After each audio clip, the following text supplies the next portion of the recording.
it's not like they bribe you like with money, but they are like, I do this for you, you do that for me. Right. We both grow together. We both benefit. Yeah. We both benefit, and it's all about that, all the time. So that's the real world, So I really. How did you end up being the CEO? I have no idea. It was just like from above. They were like, okay, man, we're going to give you this opportunity. Thanks, man. Cheers. Cheers, bro.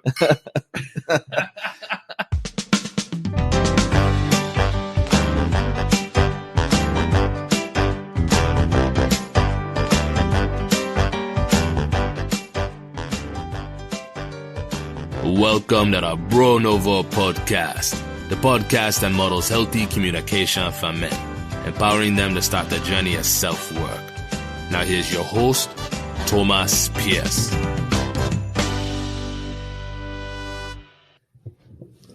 Okay. Cayo, what's up, man? Welcome to the Nouveau podcast.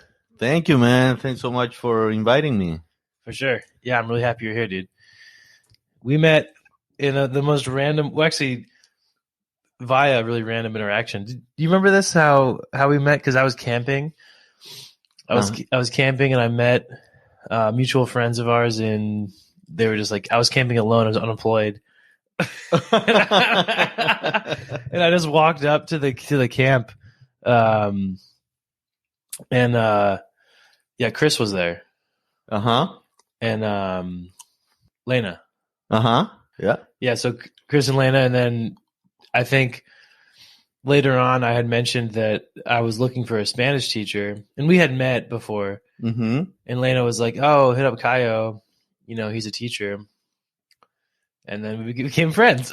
Yeah, it was amazing, and you just contacted me one day, right? Yeah, I just called you. Like, hey, remember me? Like we met the other day or something like that. And I know you're a Spanish teacher.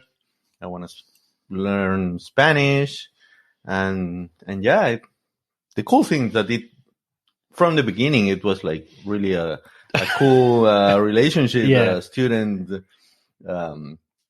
teacher, friend. Yeah, totally. It was friendship since the beginning, like for sure. Because we were meeting in this cool place too. Right? Yeah. I don't remember the name, but the center, the tea house. The center, right? It was a very cool place. The energy was great, So yeah, we were having fun and totally and having the class, but having fun. For me, it's the most important thing in life, not to take things too seriously. Yeah, 100%. Yeah, those classes were. They were fun, but I learned a lot of Spanish, but I also, we kind of like got sidetracked pretty easily. Yeah, obviously, right? But obviously, but that's my style, like teaching. That's my style. Like people have to have fun and to learn about the culture, not just grammar and how to say this and that, but learn about another culture, why these people speak this way, and that's completely different. So that's always my approach, to have fun and learn about other things too, not just be so focused in the language, in words. Only the learning. Exactly. Yeah, I remember because you always say, and this is a great lesson, that language is an expression of culture. Absolutely, that's my saying. That's yeah. Language is just an expression of the culture. Like it's a consequence of culture. It's part of the culture, but kind of a consequence too. So when culture changes, language changes. Totally. Like nowadays we have words like to Google, or those words didn't exist. No, like some years ago, and you have to change the language to adapt to how the culture is evolving. Same thing with new cultural norms. Like words that used to be acceptable, right, becoming unacceptable. Exactly. Yeah. It's a reflection of a mindset change of the people. Yeah. Yeah. So yeah, that's why it's so important, I think, like to understand a culture if you really want to learn the language of that culture. For sure, man. It's the roots, right? Yeah. Well, because it's how it's like the vehicle, through which things are communicated, ideas, and yeah. Do you think, say for example, I guess I know the answer, but like, let's say for example, like I actually got conversationally fluent in Spanish, and then we could like not only does like, oh hi, hello, I'm Thomas, I live in, but actually talk and like, like our connection and the humor and the laughs would go like next level, right? Because it's like I've always had that same thought with my sister, because my sister speaks pretty good Spanish, and I've always wondered like what would our relationship look like if I could speak Spanish with her. I feel like it would be a next level connection, Right. Well, in your case with your sister, you both speak English, so right, you can pretty survive with that pretty well, right? I mean, your relationship, but like with other people, like when you speak someone's language, people first, they appreciate it a lot, because you're showing interest in not just the language, in the culture. When someone says to me hola, instead of hello, just that, that little thing that is just a word, but it involves a lot. It's like, oh, this person first cares about what I feel, wants to get closer to me, saying hello in my language, and just that, just a hola instead of a hello, for example, in my case, makes a huge difference. Interesting. Like, yeah, actually, that it's funny that I mentioned that, because that happened with the girl I'm dating now, and that was the trigger, Cool. because nowadays all online, you can still communicate a lot with one word, Interesting. She said hola, and I was like, okay, that gave me a lot of information about, okay, she cares about what I speak, my language, my culture. She wants to get closer, to get into my world. Oh, very interesting. One single word, man, can make such a huge difference. That's why language, I think, is so important. And that's cool too, because that means that like you don't need a lot of words necessarily. No. To make a good impact. No. You just have to know how to say them. Right. Hola. Which is very important too, because I mean, communication. I learned, I used to have a consulting firm back in Peru for human resources. So I used to do a lot of... For single moms? No, come on, man. I'm a serious guy. Yeah. I was a business guy. All right.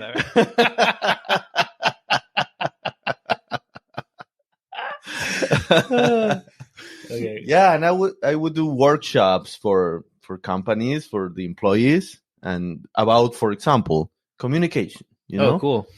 And I learned doing that when you communicate, for example,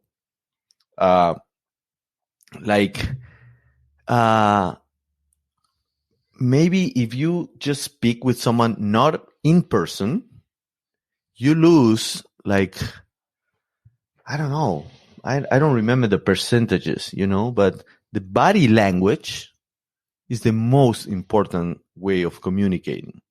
When you talk by the phone, or you lose a lot, because it's just the voice. You don't see the person. You don't feel the energy of the person. Okay. I don't know if you believe in more like metaphysical things, about I do, yeah. Energy and all that. Well, I do, but not necessarily.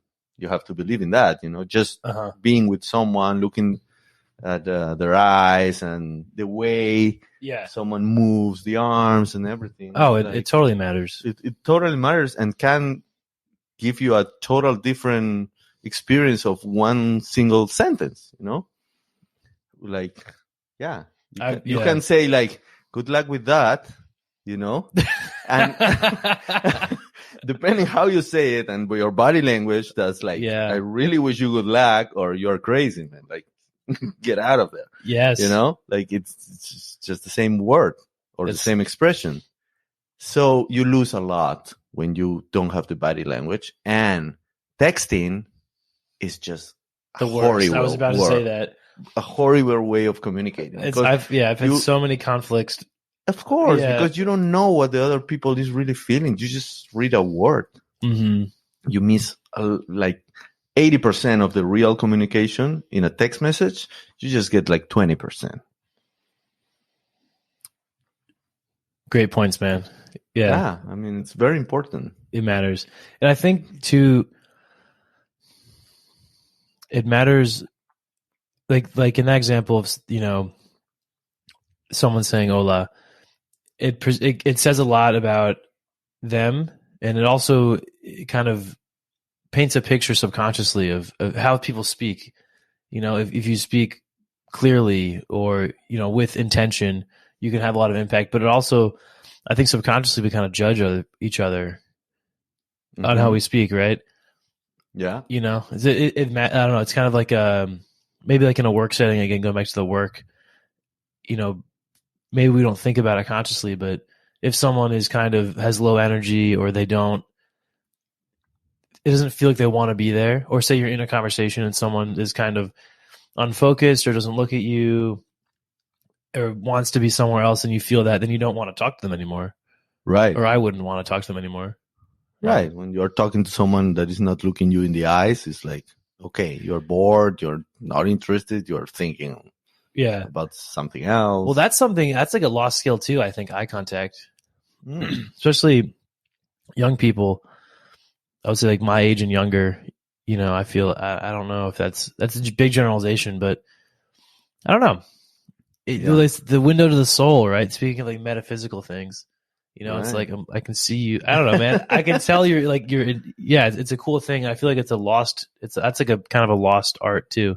Right. And I think personally, that's the big challenge that we're going to face in the world, like the next years, like now, you know, because with this COVID thing and everything being online, like now I teach online. I don't teach like in person, for example. No more? No. Oh, wow. Nobody wants, but Right.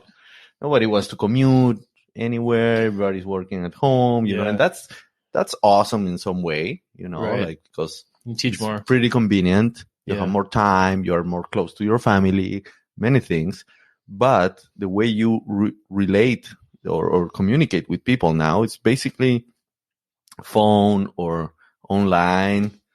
Even with the camera, you can kind of see each other, but it's not the same than in person. You know, It's completely different. So yeah, we're missing a lot of the real communication, the body language, in this new world that is being created. Like the new way that things are done, business are done, that everything is by Zoom, you know? Totally. Well, that speaks to, I think, because when I imagine a Latin culture, you know, from the way you've described it and also other friends and a bit of travel, I feel like maybe a Latin culture would be slower to lose that compared to, say, in the United States. Oh, for sure. Yeah. For sure. Because we're not used to like the level of like technology here. You know, people is much more used to the apps, this, that, you know. Yeah. When I came here 5 years ago, it was very hard for me to adapt to all that, you know. Oh, interesting. Well, I was always a dinosaur of technology. Okay. You know, like I am, you know.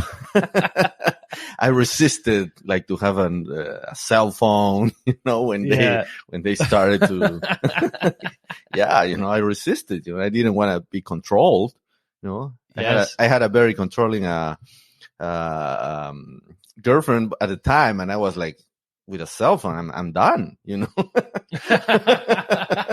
It's gonna be horrible. Tracked down the whole time, you know, like those things change, but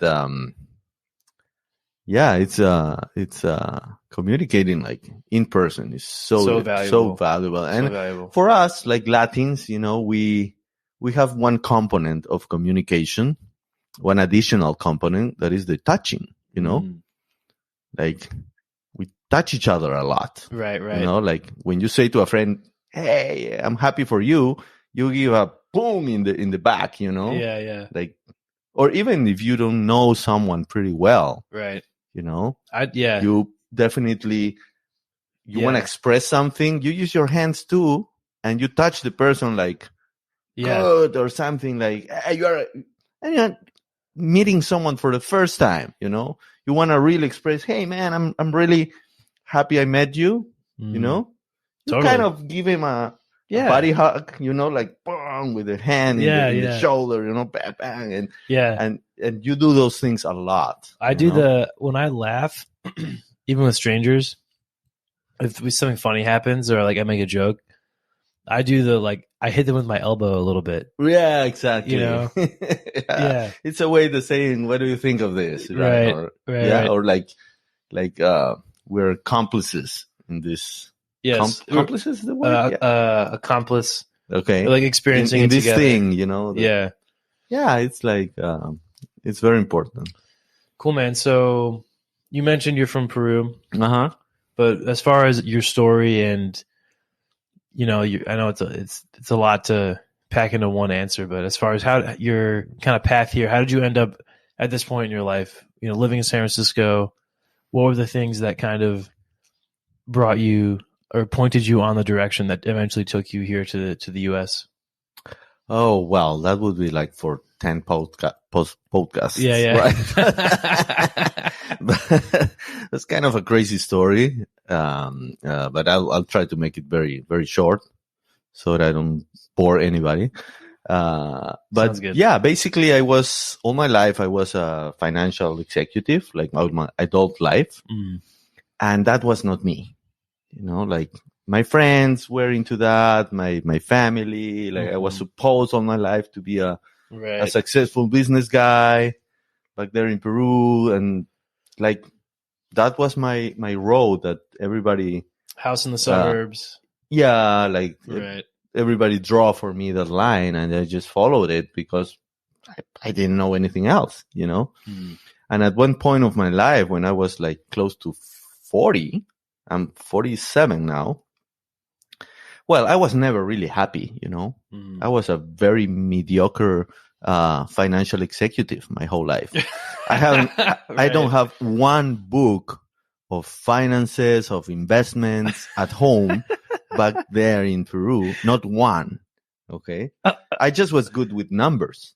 Yeah, I was going to ask, how did you end up in those positions then? Well, I was always good in school, like very good grades. I was very good with numbers. Mm. And I started working in banks, Citibank, by the way, in Chile. And yeah, insurance companies like this, that, and that was my life. Santiago? In Santiago, yeah. I lived 10 years in Santiago. Oh, cool. I studied my university there and then worked there.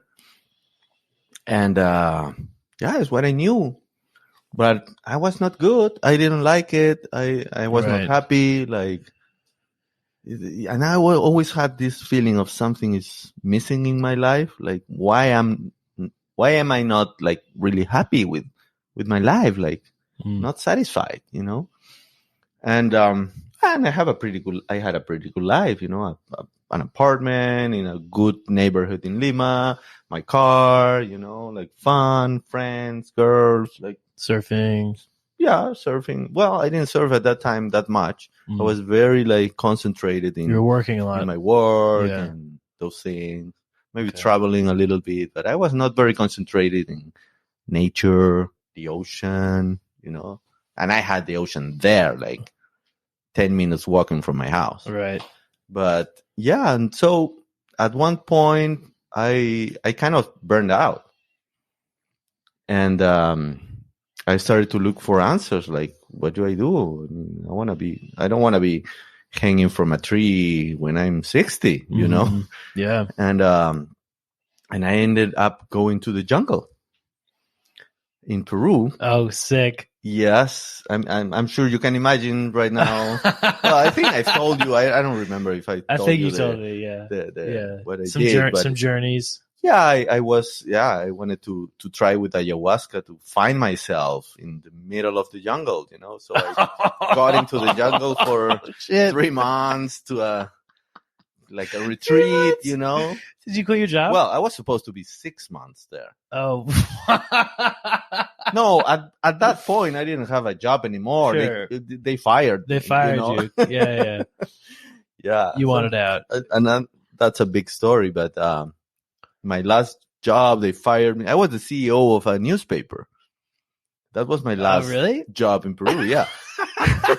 One important newspaper, it was horrible. It was fun. I had a lot of fun, many parties, and everybody wanted to be my friend. Sure. Because you have a lot of power and all that. But it was to deal with this politician, businessman, all corrupt. Because they probably wanted you to report in a certain way. Yeah, right? of course. Make them look good. Yeah. And they kind of, it's not like they bribe you, with money, but they are like, I do this for you, you do that for me. Right. We both grow together. We both benefit. Yeah. And we both benefit, and it's all about that, all the time. So that's the real world, So I really. How did you end up being the CEO? I have no idea. It was just from above. They were like, okay, man, we're going to give you this opportunity. Thanks, man. Cheers. Cheers, bro. Yeah, I was a friend of one guy had inherited the position in the board of this. Yeah, the mom, the dad died, So and he was now a member of the board of directors of the company, and he was my friend. He had me in a very good steam, and he trusted in my abilities as a business guy. I had this company, or this consulting company, right? And and I ended up being hired as the CEO. I guess what I forget when I conceptualize of you before you moved here, I forget that you were 40. So you worked for 20 years. Of course. Yeah. I had worked for 20 years. I guess in the same kind of field. You know? I guess, what's funny? Maybe you do this too. When you have friends, when I have friends, I always just assume they're my age. Or the way I conceive of them is as if they're my age. So I'm like, how the hell are you the CEO? I'm like, oh yeah, you were fucking 40. I'm 47, man. Yeah. Okay. I had a life. Yeah. A long life. Yeah, for sure. That's for sure. Okay, so yeah, so 6 months. Yeah. So basically, it ended up in the jungle. When I realized at 40, I don't like my life. It's not like realizing that at 20, that you have a lot of time and energy to try new things. At 40, you are like, man, I'm already in a middle life crisis, and well, I think that was part of a middle life crisis for me, right? For sure, yeah. Okay, what does this life mean to me? What am I doing here? What am I doing here? Yeah. Well, and the experience in the jungle was pretty tough with the ayahuasca. That you don't play with that, It's intense. A lot of energy, intense. I had a chance to do it. You had a chance to do ayahuasca once. I was in a place where it was going down, but it didn't align with my schedule when I was there. Oh, okay. But I want to do it. Yeah. Well, I would suggest to do it with a real shaman. Okay. If possible, there in Peru, or maybe Colombia or Brazil, they also have that.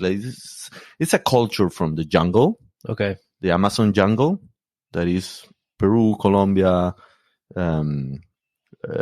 Brazil, maybe, I don't know if Paraguay a little bit, but basically those 3 countries, and they pass the shamans pass the knowledge from generation to generation. So when you meet someone here, like in Berkeley, that is doing I wouldn't do it, me as a Peruvian, because I know that you don't learn that like even in 10 years, like I've been around these people. I know I'm a little skeptical, about, skeptical. Yeah, because I've even known shamans in Peru that have been doing that and they are not that good, and it's a powerful energy thing. So, well, making the story a little short, when I went out of the jungle some months after all this journey, I was pretty crazy. Like it was hard because it's an introspective journey. You're wild. And you see really things of you that you don't want to see. Hard truths. Have been hidden there for years, and we are very good at hiding things. That's a thing of communication too, like has to do a lot with communication. We're so good at hiding emotions, at hiding things that we don't feel comfortable with. And in this case, I had a lot of traumas or things, from childhood, and you hide them, but they are there, like they are still there in the bottom of this clear water glass.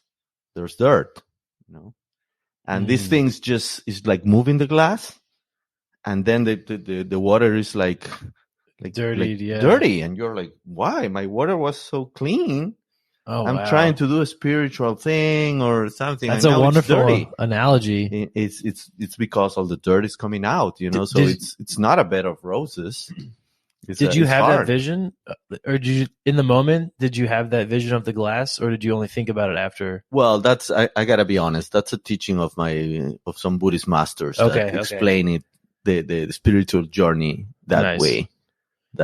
It's very clear for me. It's a great analogy. That happened. Yeah. That's not my invention. I'm clever, but not that clever. Yeah. So wow. So you came out of the jungle. Yeah, I came out of the jungle, and I was pretty. It was pretty hard to deal with all those emotions. I still had no job. I had to go live with my parents at 40. For the first time in my life since I left home at 17. Yeah. Wow. It was horrible. It was like the most like shame, or your it was shameful, you know. I was ashamed of going out to the streets, who I had become. So I started like, oh, that's crazy. Basically all this thing, ayahuasca and all this experience just destroyed my life. That was basically a sandcastle that started like to just break away. Yeah. And at some point it was completely gone. Like this ayahuasca experience was like, okay, the last remains of the castle gone. Okay, you are zero now. You have to start from scratch to build your new life. Wow. And that was pretty wild, and I had changed a lot, like the way I was seeing the world. I was a little more humble because I had been really down, for the first time in my life. When you are really down, you are like, whoa, okay, like I'm not like invincible, Right.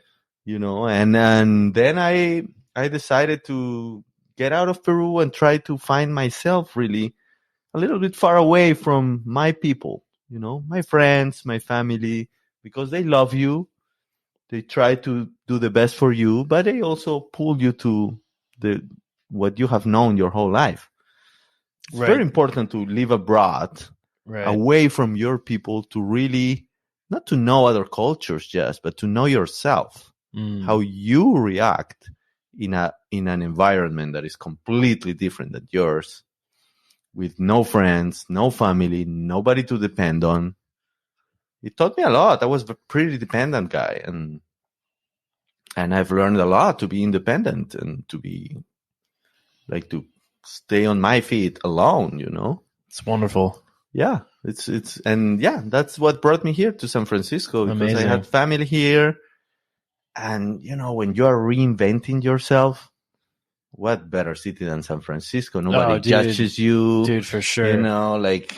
Yeah. You can really express yourself in a very wide, whichever way you want to. Whichever way you want, you know. Yeah, nobody cares. Yeah, it's a great city for, for that. I was pretty lucky. Wonderful, man.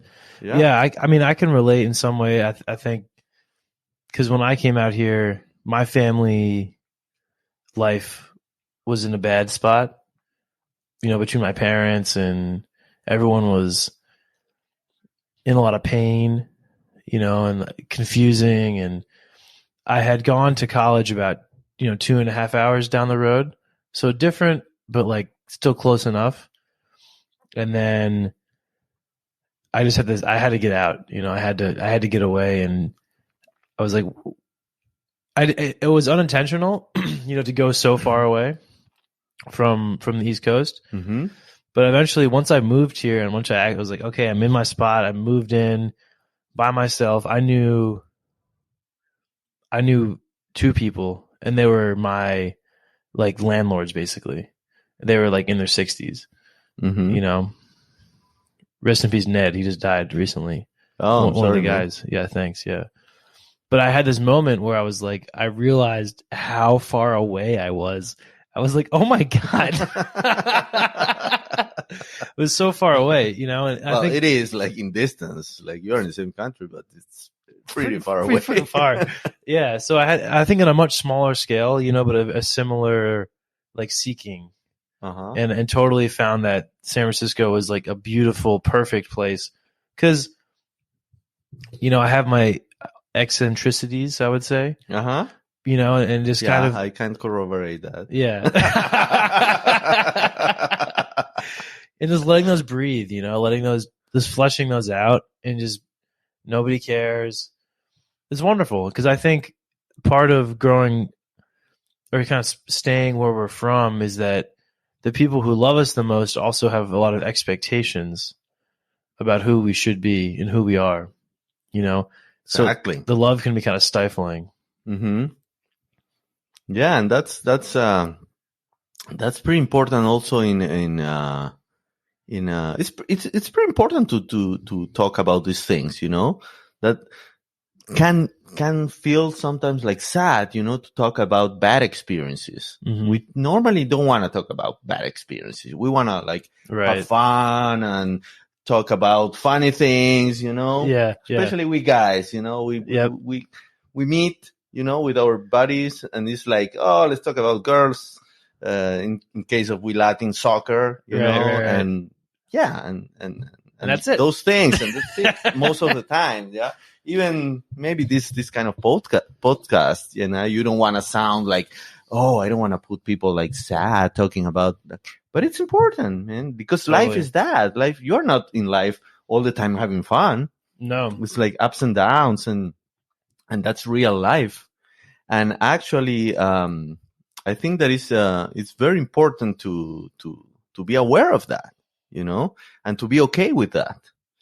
Like with all like now I'm doing really great. I'm like, I have a great job that I love. I'm not an important CEO anymore, but I have a lot of freedom, free time. I surf, I go surfing in Santa Cruz every weekend. I live in this beautiful city, I have great friends. Like I'm pretty happy, with things, but I've learned that, this kind of the time I'm having now is because I deserve to enjoy. We all deserve good times to enjoy, but in those times, we don't necessarily learn too much. Mm. When you have tough times, and really tough times that really shock the pillars of the things what you think and about life and everything. Mm-hmm. Those times are necessary too in life to learn, because if it wasn't for those times, you wouldn't learn. I wouldn't be the guy that I'm now without having experienced all that I told you, like being really down.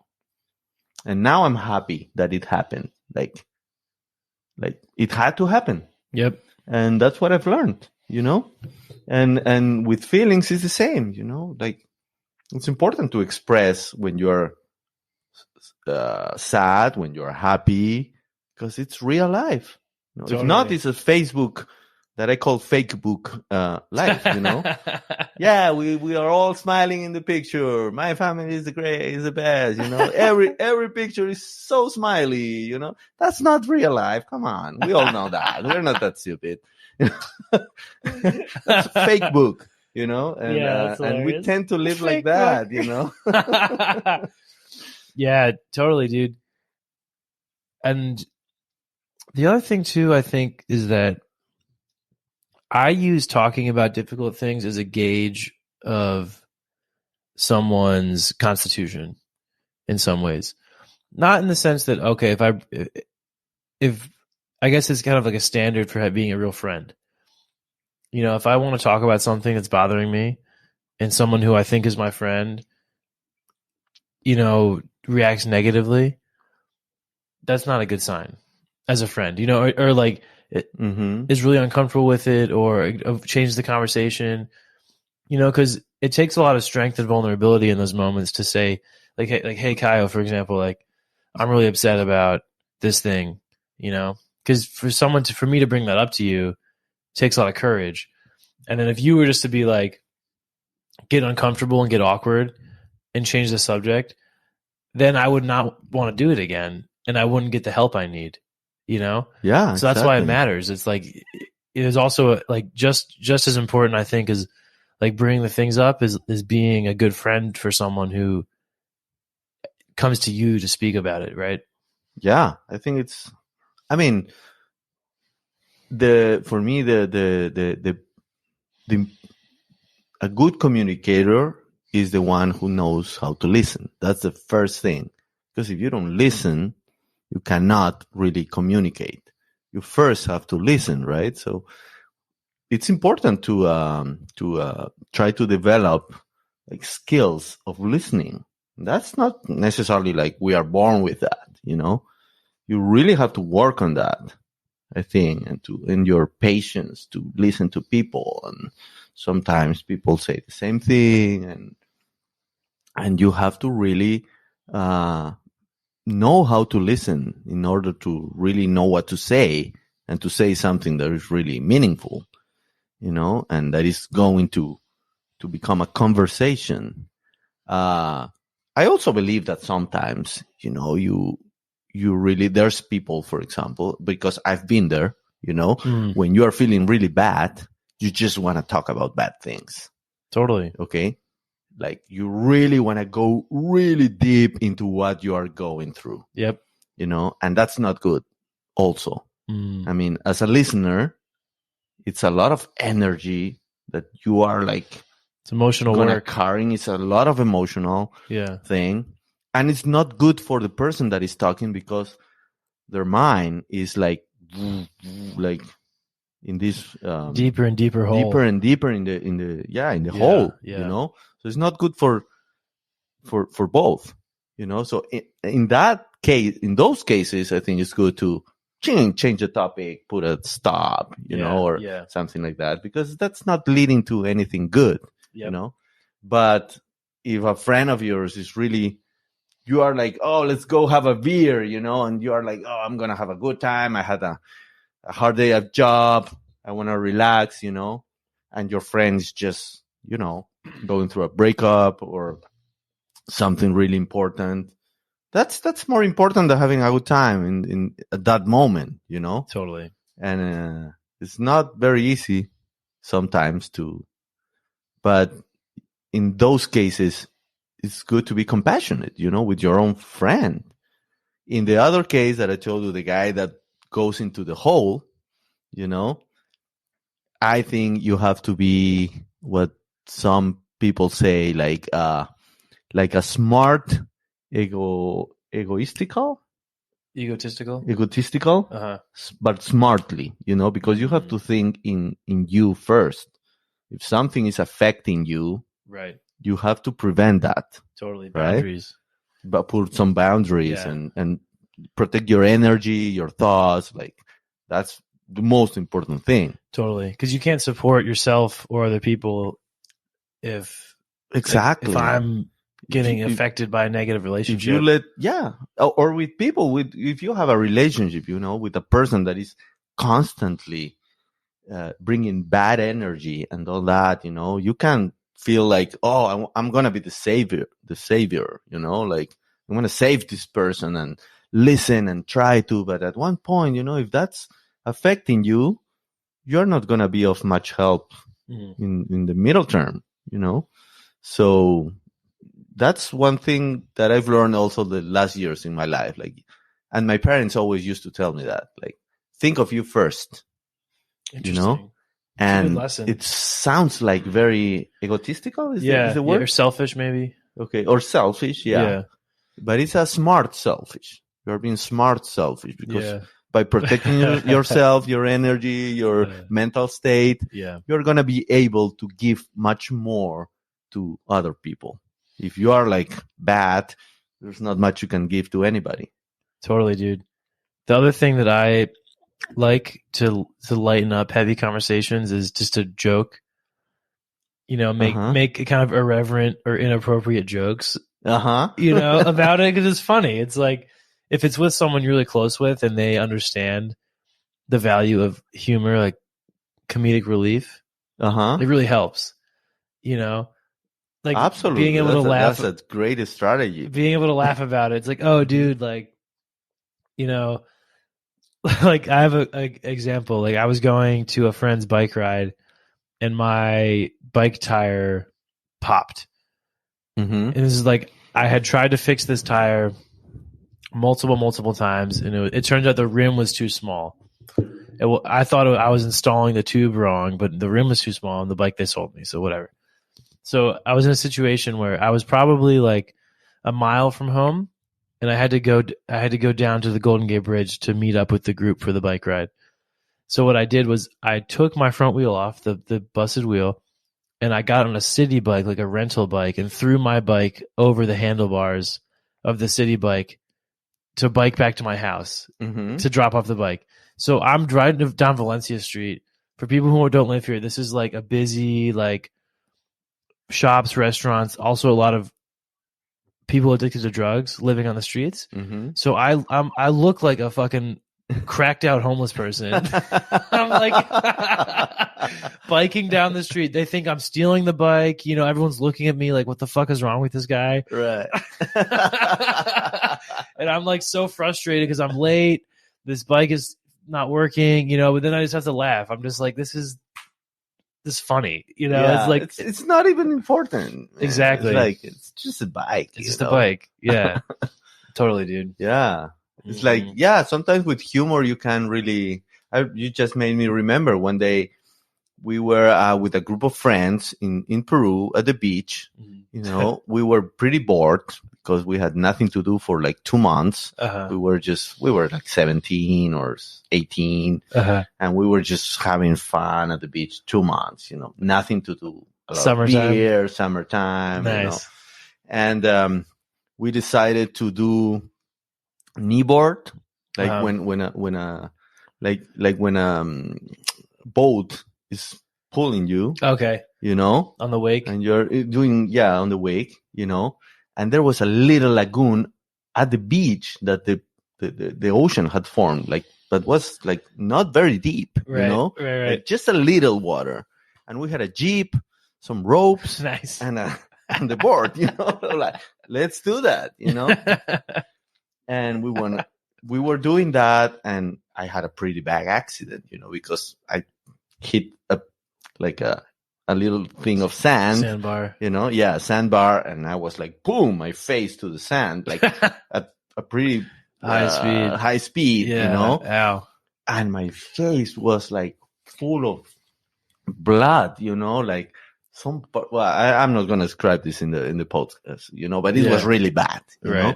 So I was really like concerned and scared, with a lot of blood. So my friends were one of my friends in a motorcycle was bringing me to some place to see if they could cure me, right? In the middle of the beach, there was nothing, It was not the city. It was in a beach in a little town. Okay. A little town beach, So this guy, at some point, I was like, man, I'm so bad, I cannot feel my face, he could see that it was not that bad as I thought. Right. So he looks at me and says like, man, you were ugly anyway, you were so ugly anyway that it doesn't matter that much, and that just calmed me down. Yeah. He was making laugh of something that was so bad for me, and I was like, okay, it might be not that bad, right? And it was bad, but it helps. Totally. So sometimes, those things, like, these are funny things, but sometimes when you have a real problem, being just laughing about the situation or about yourself, that's a big one. It's so important. Got to be able to laugh at yourself. Oh yeah, that's so important, because it's, I think it speaks to what you said about the bike, about knowing the difference between what actually matters and what doesn't. Yeah. Health matters. Our relationships, our family matter. Being embarrassed or looking dumb or even losing a job. Yeah. Doesn't really matter. Like, there's more work. There's always, knowing the difference. And I think, people who, I guess, instead of framing it negatively and saying like, oh, people who can't laugh at themselves suck, it's just like the joy of being able to laugh at myself is the best. It's like so funny. Because it takes out the pressure of things, even for important things. Losing a job is a very important thing, right. Especially, if you have a family, you have to provide or something like that. Like, it can be a really, or even for the ego, sometimes they fire you and you are like depressed, if I've been there. Right. So, the ability of laughing of yourself or about those situations, laughing at it, in a good way, like, it just takes the pressure off. And that's so important. Like, life is so short, man. Like, it's really short. It is. It is really short. It's like thing like this and you're gone, right? So it's not that important. Like, many things that are not that important. If you could really go like back or up in time or up to see things from above and see the big picture of your whole life, like this moment right now that you're going through this, it's not that important, It is important, but at the same time, it's not that important. Totally. So, the question I ask myself to calm myself down when I'm worried about things is I say, will I remember this on my deathbed? Yeah. And it's like, okay, well, if not, then fuck it. Yeah, exactly. It's like, yeah. So I think it's a very healthy thing to try to not take life too seriously, not to take yourself too seriously, life too seriously, because life is important. It's a serious thing. It's all we have, right? Right. But at the same time, all that happens. It's like when you travel, you do a road trip. Okay. Mm-hmm. Yeah. A flat tire, you have two options, man. Like, it's important. You got a flat tire, you got to sleep in the middle of the desert at night or whatever. It's uncomfortable. It's like not what you wanted. It's like, can be even dangerous, Mm-hmm. But at that point, you have nothing to do.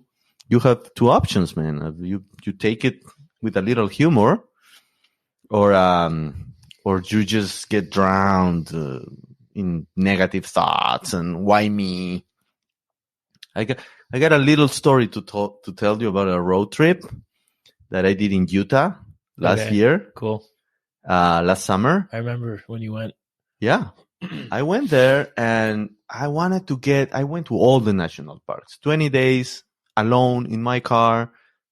A beautiful road trip. Oh, cool. It was so cool. And for me, the highlight was going to Monument Valley. I don't know if you've heard about Monument Valley. It's a place between Utah and Arizona. Okay. that is an Indian indigenous reservation. Okay. That has these stone monuments that are really breathtaking, and it's beautiful. So I just wanted to get there during the sunset and take beautiful pictures.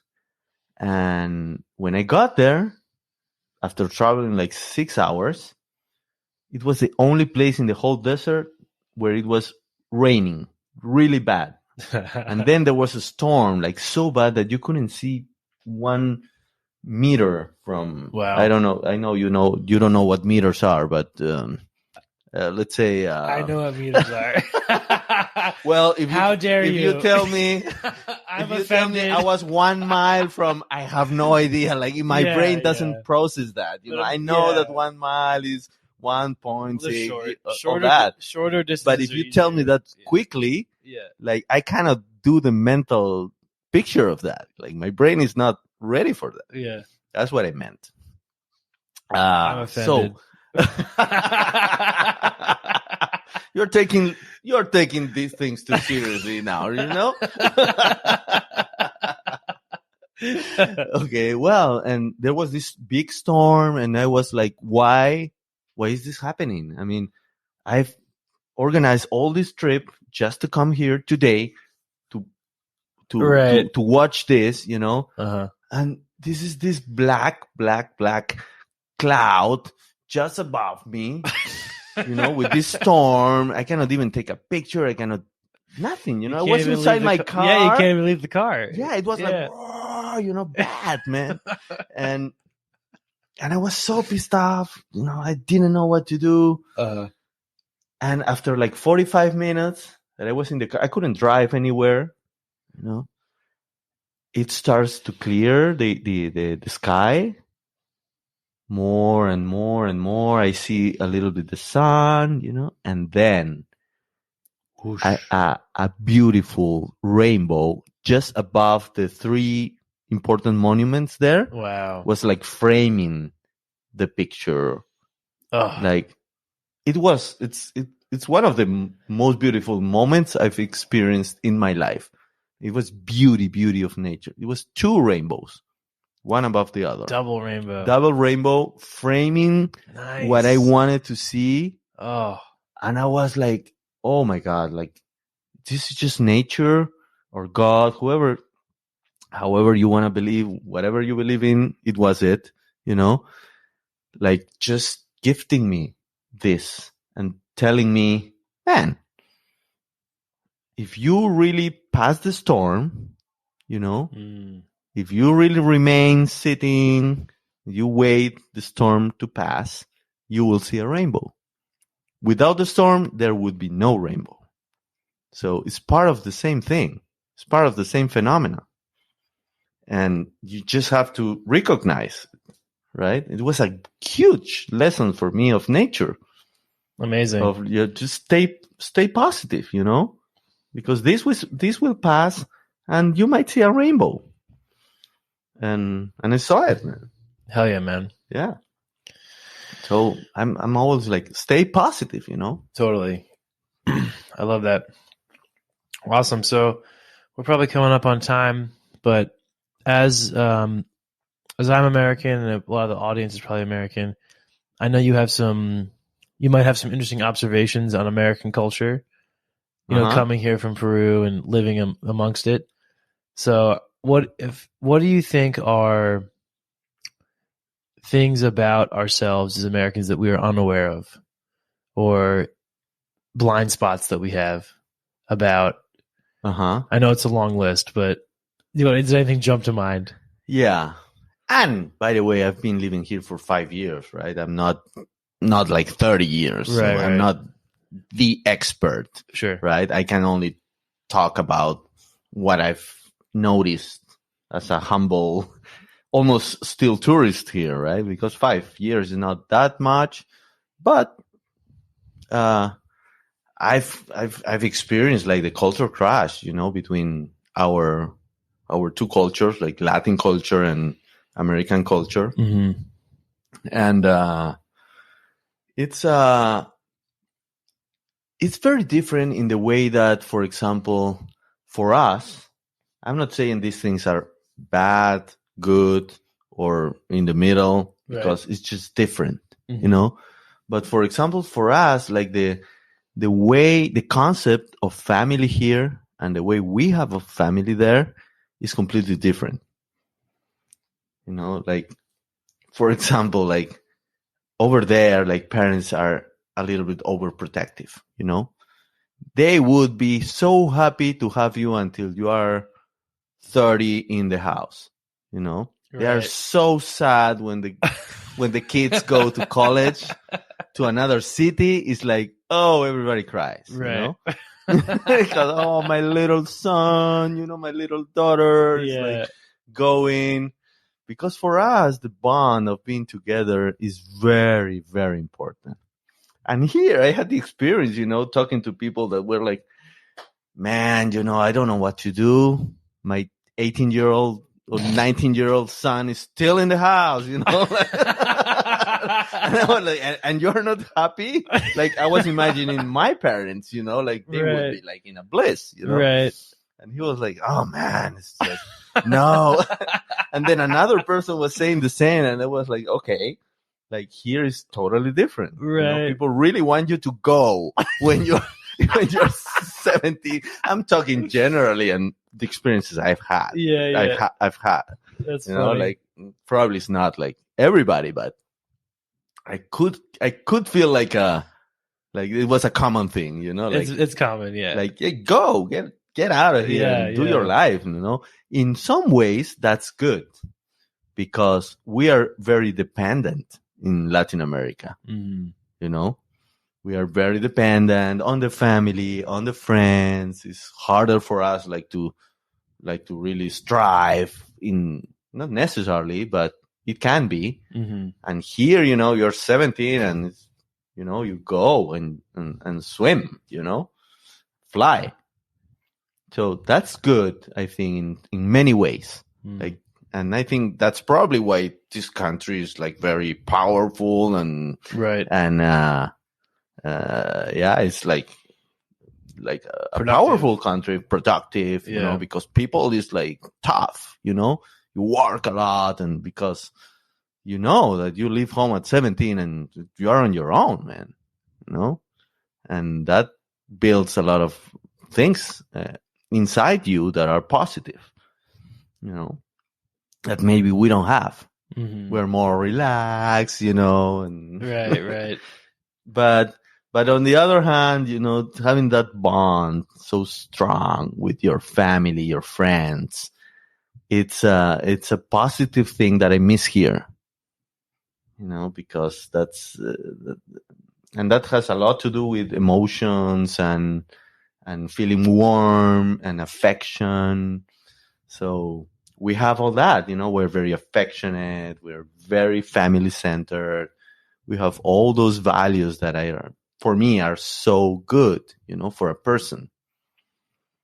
And here I really appreciate those values, or, you know, being courage, you know, do it yourself, like go survive. Like it's a different culture, you know. Pretty different. Dude, well said. Wow. Yeah. But for example, you know, sometimes I feel bad about all these homeless people. Yep. And in Latin America, we don't have homeless people. We have a lot of poverty. You go through the streets and you will see a lot of poverty, but real poverty, you know. But that guy that is so poor, that beggar, you know, at night goes to a friend's house or to the brother's house that is a little hut in a little hill, you know, and sleeps there. Maybe even no roof, but he has somewhere to go. And someone to be with. And that's the difference, you know, and it's very powerful. It's very powerful. Yeah. That connection and the humanity, you know, feeling respect and feeling seen. Right. And not just like a living ghost. Exactly. And that's kind of what I'm trying to learn being here. Like to mix those two cultures, like in me, like myself, like to take all these good things here, that are making me a stronger person in many ways, and are making me like be more productive and proactive yeah.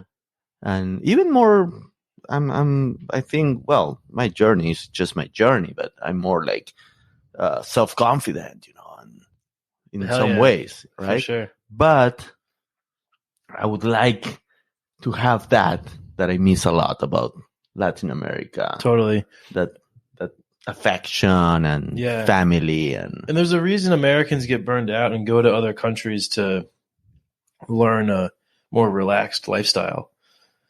You know? Exactly. It's like, sometimes I'm like, it's good to work a lot and to thrive and, but you have to learn a little bit how to relax a little bit too sometimes. Totally. Yeah. Like for example, like when I first came here, going to restaurants, I was mad that people bringing me the check. The check, like I didn't ask for that. Like, I was like, no tip for you. Yeah. That's so funny. That's what, like, rude, for us, that's rude. Yeah. Because we don't go to restaurants to eat. We Right. go to restaurants to talk.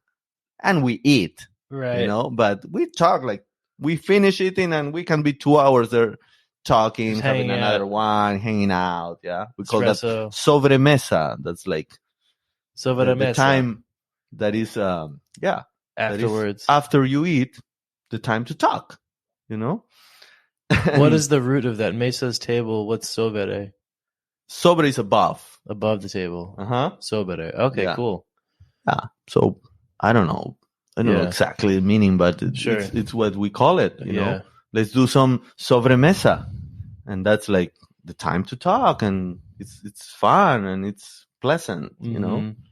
And I miss that a lot when I go to restaurants. You know, like, because people are like, but they have to make money. The restaurant has to have rotation, and that's understandable. But I also mean, but you're like, and I need I'm going out to have a good time. Like, why can't I just stay here having another drink with you? Dude, I know. It's the relaxation, knowing how to relax and enjoy it. And like, even the way that you described just your desire to go to the valley and take photos of the beauty. Mm-hmm. It's like so simple, but so deep and pure of an enjoyment. And that's a good thing to be learned. I think people listening will enjoy that. Like, just like hearing you speak about that mindset, I think is good. Yeah. But it's a little bit of mindfulness, right? Like, to be really into what you're doing at that moment. Yep. Like, even at the restaurant, you're eating, you're enjoying food, you're having a great talk. You don't want to be rushed.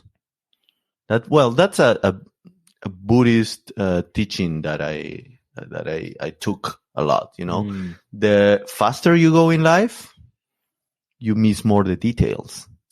It's like if you travel by bike or if you travel by plane, it's a complete different trip. Like, one is faster, is like more efficient, whatever you want. But if you want to see the details, you have to travel slow, walking. For sure. I remember I had the same route I would bike every day. And then one day I had to walk. And I noticed all these other things that I'd never seen on the same route, even though I'd gone the route 100 times. Just to your point. Exactly. Awesome, man. Well, I'm going to be American, and we're gonna keep this moving. Great. Okay, so don't read your question yet, but this is a new game. Okay. Usually we play the 3 things game, but this game is called Spark by Seek Discomfort. And I'm going to let these guys know that I'm using their game. And maybe they'll want to be a sponsor. Okay, so I guess we each get one question, and then we can answer it. So do you want to go first? Both answer or you ask me? I ask you, and then you ask me. Okay. Your question. You are the boss here. You tell me what's the order. Okay, I'll go first. I'll read you this question. Okay. Okay. Very bossy. Very bossy. Okay. Okay, what is one thing, Cayo, that you wish your parents understood better about you?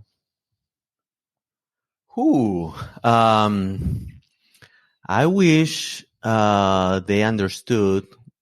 Well, we've been through a journey with my parents. Yeah. I didn't have a good relationship with my father my whole life. Okay.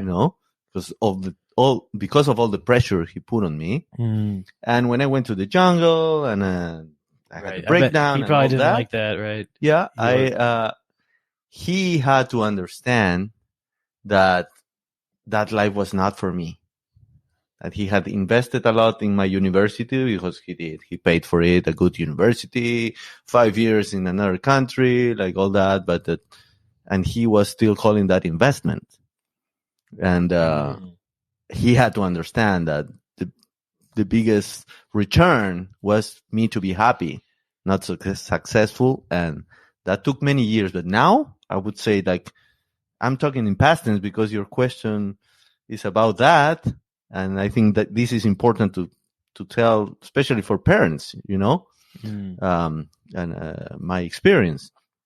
And now he understands. So right now, I think there's nothing I would like they to understand, because we've been through that the last 5-7 years, and they understood that I had to be happy, relaxed, and not successful. Amazing. Mm-hmm. Dude, good for you, because I think it still required you to convince them somehow, and like make them understand. So, and it was not easy. Yeah. It was not like, hey, no. Right. It was a lot of fights and distance between us until they really understood. I really understood also that they were just trying to do that, to do the best for me. Yep. They wanted the best for me, sometimes not in the best way, right? But they are human. They're human. And they had no playbook. Right. But the intention was good. I had to learn that, and they had to learn the other thing. And now we have the best relationship that I can imagine of parents and a son. Wonderful. They were just here, yeah? They were just here, for Christmas. Nice. Yeah, it was beautiful. Ugh. Yeah, it was. Yeah, we had a great time together. How'd they like the mission? They liked it, but it's like nothing new for them, because it's true. It's like the same thing they see over there. Like, that makes sense. They like more right. They want to see the crazy things San that they don't see over there, right? Like the coast, like Big Sur. We have a desert in the coast, so coast with redwoods, like that's like unbelievable. Right. It's not a geography we have. So yeah, but I would say that as answering your question, that would be the thing I wanted, and it happened. Wonderful, man. So yeah, I'm happy for you guys in your relationship. Yeah, that's so important. It's like I put a backpack off my back, a heavy one, and now it's a really loving relationship, like real love with my parents. Yeah, they don't ask me much anymore about how's your job, they ask me more about how I'm feeling, and that's real communication. That's real. That's real. The other thing is just like we don't have much to talk about. Like I ask about your job, I ask you about this, because we have to fill the space with questions, But asking about feelings, about other things, it's more meaningful, deep, and real. Que rico. Okay. My turn. Yes. Has there been a time when you didn't feel good enough? Please share.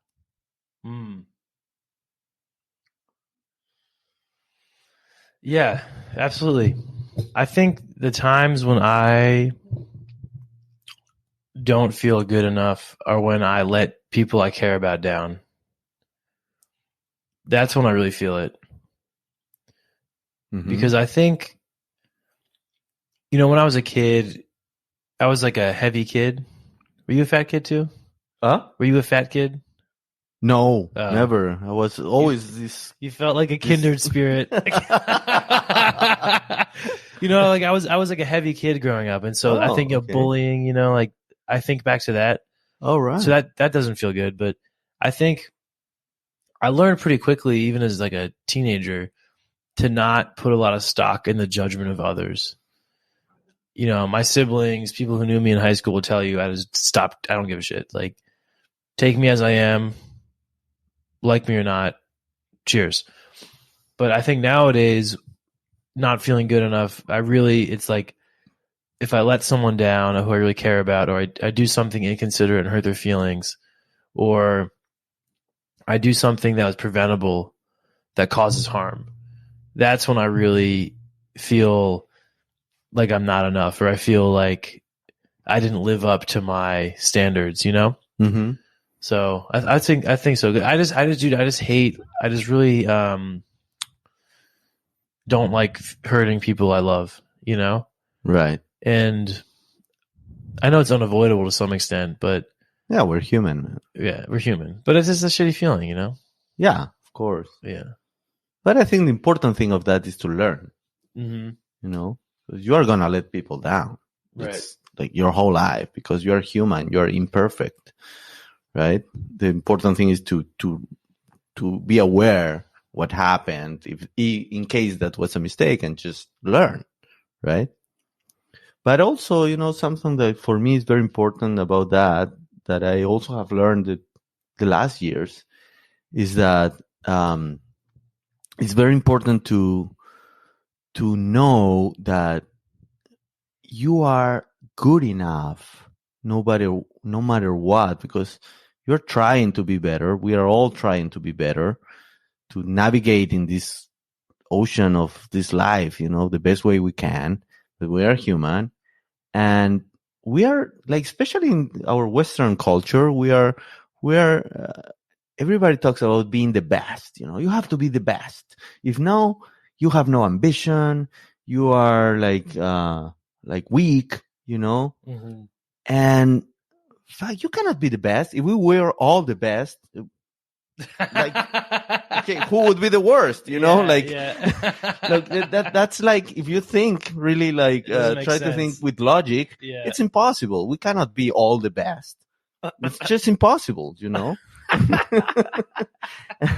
That's just like trying to reach the impossible thing. Yeah. And yeah, I like, for example, Buddhists. I've read a lot of Buddhism that I love, this philosophy that say, like, don't be the best, be your best. Mm-hmm. And I love that, That's what you have to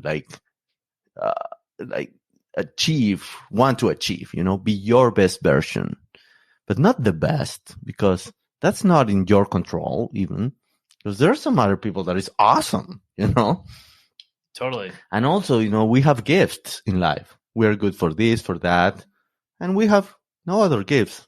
I'm a terrible painter, but terrible, If I try to draw a house in a board, like, everybody laughs, like, what is that, or a person. It's like, what are you, 3 years old, Well, I'm not good at that, and it's okay. Right. I'm good at other things. And I think that's what we have to, and that's a big thing. And I think that's going back also to the question to the parents. I think that's the best thing a parent can teach the kid, Mm. You're good enough. Don't worry. You're just trying to be better. Just try. You're good enough, but try. Try to be better. Like, don't be lazy, Try harder, but in a loving way, that you're good as you are. You don't have to be the best. That's pretty important, I think. It's a massively important lesson. Yeah. Awesome, dude. Well, thank you for a wonderful conversation, man, for sharing. Yeah, man. Like, always chatting with you is like the best. The best, dude. It is. We have a great time. Yeah. We always go through fun parts of the conversation, more deep ones. For like sure. Totally, dude. Some even sad ones. That's life. That's I life, love man. that. That's why we get along so well. For sure. I think. For sure, dude. Well, you're a wonderful friend, man. I'm really happy that we're buddies, and thanks for doing the podcast. No, thanks for you for inviting me. Like, it's an honor for me. Like, you think that I could have something to say to people that might be interesting, important, even fun, relevant, insightful, relevant, wonderful, meaningful, life-changing. Now the American is like, Yeah. whoa. Yeah, go. Relax, man. Cool things. That's it. Dude, I know you said you're building your website, but if someone wants to hire you to be a Spanish teacher or to learn Spanish from you, where can they go? Well, you have to go to SpanishBravo.com. That's the best way. Spanish VRAVO? Yeah, the V, how do you call the V? The big V? B? At the beginning? Capital V. Capital V, not capital. Like, there are two V's, man. Come on, you were my student in Spanish. Oh, gotcha. Spanish. Gotcha. No, in any language, Yeah. but the V is like this, like a U, and the other V. Like the Get it? B. Yeah. The V of. Like, we suck, man. like We boy, suck. like boy, like V of boy or V of right. of I don't know, Yeah. vegan So or whatever. vegan. Okay. Yeah. So Is it B or Bravo V? All right, I'll link it. with the V of boy, and the second one is the V of vegan. Oh, okay. Bravo. Okay, yes. Like I know vegan so- is double V. I don't know, ceviche. man. I'm not good in grammar in English. your English is wonderful. Yeah. SpanishBravo.com. SpanishBravo.com. Bravo, like bravo, Yeah, like yeah. applause, good job. Yeah. That kind of bravo. Okay. That's okay. Spanish and Italian. But I don't teach Italian. I teach Spanish. So yeah, it's a school, and it's awesome, and I'm so excited about my Sick. job. I love it. Great. Well, you're a great teacher. I hope so. Totally. You make it exciting. You make it relevant. I learned a lot. I'm much more confident in my Spanish. Oh, thank you, man. So yeah. Appreciate your words. I hope they were useful for you, and sure. and they were good for you to also to know a lot more about the Spanish culture or the Latin culture in my case. I'm from Latin America, so because that's what I try to transmit, not just the language but the culture, and to build a bridge between our two cultures so that people understand each other better. Totally. That's my ultimate goal with all this. To be that bridge between the two cultures. Oh yeah, man. You're the man, Cayo. Thank you, dude. Thank you, man.